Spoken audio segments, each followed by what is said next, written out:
Hi, welcome back to ಮೇಘನ cooking blog. ಇದು ಗರಿ ಗರಿಯಾಗಿ ಸಾಫ್ಟಾಗಿ ಬರುವಂಥ ಉದ್ದಿನ ವಡೆ.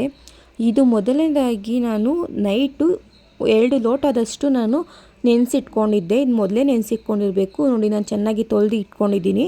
ನೆಕ್ಸ್ಟು ತೆಂಗಿನಕಾಯಿ ಅರ್ಧ ಕಪ್ಪು, ಸ್ವಲ್ಪ ಕೊತ್ತಂಬರಿ ಮತ್ತು ಕರಿಬೇವು, ಹಸಿಮೆಣ್ಸಿನ್ಕಾಯಿ ನಾನು 3 ತೊಗೊಂಡಿದ್ದೀನಿ, ಜೀರಿಗೆ ಮತ್ತು ಕಾಳುಮೆಣಸು ಮತ್ತು ಶುಂಠಿ, ಇವೆಲ್ಲ ಬೇಕಾಗಿರೋ ಐಟಮ್ಗಳು. ನಾನು ಎಷ್ಟು ರುಬ್ಕೊಳ್ಳೋಕ್ಕೆ ಹಾಕ್ಕೊತಾ ಇದ್ದೀನಿ ನಾನು ಮಿಕ್ಸಿಗೆ. ನೆಕ್ಸ್ಟ್ ನೋಡಿ, ಈ ಥರ ಬರುತ್ತೆ. ನೀರಂತೂ ಮಿಕ್ಸ್ ಮಾಡೋಕ್ಕೆ ಹೋಗಬೇಡಿ. ನೀರು ಹಾಕಿದಷ್ಟು ತೆಳ ಬಂದುಬಿಡುತ್ತೆ.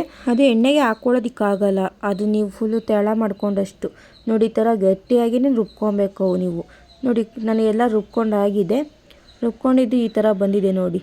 ಅದನ್ನು ಚೆನ್ನಾಗಿ ಮಿಕ್ಸ್ ಮಾಡ್ಕೊಬೇಕಾಗುತ್ತೆ.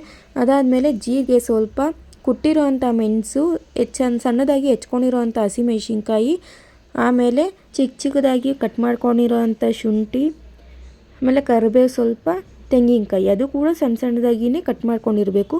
ಆಮೇಲೆ ಸ್ವಲ್ಪ ಕೊತ್ತಂಬರಿ ಹಾಕಿ, ರುಚಿಗೆ ತಕ್ಕಷ್ಟು ಸಾಲ್ಟ್ ಹಾಕಿ ನೀವು ಕೈಯಲ್ಲಿ ಚೆನ್ನಾಗಿ ಕಲಿಸ್ಕೊತಾ ಇರಬೇಕು. ಆವಾಗ ನಿಮಗೆ ಗೊತ್ತಾಗುತ್ತೆ ಯಾವ ಥರ ಇರುತ್ತೆ. ಅದು ಗಟ್ಟಿಯಾಗೇ ಇರಬೇಕು ನೋಡಿ. ಈ ಥರ ಚೆನ್ನಾಗಿ ಮಿಕ್ಸ್ ಮಾಡ್ಕೊಂಡು 10 ನಿಮಿಷ ನೆನೆಯೋಕೆ ಇಟ್ಕೊಳ್ಳೋಣ.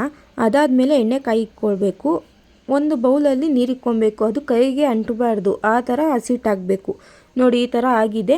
ಅದು ನೋಡಿ, ಕೈಯಲ್ಲಿ ಎಷ್ಟು ಚೆನ್ನಾಗಿ ಹೋಲ್ ಮಾಡಿದ್ರೆ ಎಷ್ಟು ಚೆನ್ನಾಗಾಗ್ತಿದೆ. ನೀವು ಹಲ್ಲೆಯಿಂದನೂ ಕೂಡ ನೀವು ಮಾಡ್ಕೊಬೋದು ನೋಡಿ. ಇದು ಅಲ್ಲೇ ನಾವು ಅನ್ನ ಕೆತ್ತ ಅಂತ ಹಲ್ಲೆನಲ್ಲಿ ಮಾಡ್ಕೊತಾ ಇರೋದು, ಅದರಲ್ಲೂ ಕೂಡ ಎಷ್ಟು ಚೆನ್ನಾಗಾಗ್ತಿದೆ. ನೀವು ನೋಡಿ ಯಾವ ಥರ ಆಗುತ್ತೆ ಅಂತ. ನಾನು ಒಂದೊಂದೇ ಬಿಡ್ತಾಯಿದ್ದೀನಿ ನೋಡಿ. ನಾನು ಬೇರೆ ಯಾವುದರಿಂದನೂ ನಾನು ತೊಗೊತಾ ಇಲ್ಲ, ಕೈಯಿಂದನೇ ನಾನು ಬಿಡ್ತಾ ಇರೋದು ನೋಡಿ. ಎಷ್ಟು ಚೆನ್ನಾಗಾಗ್ತಿದೆ ಅಂತ ಅಂದ್ಬಿಟ್ಟು.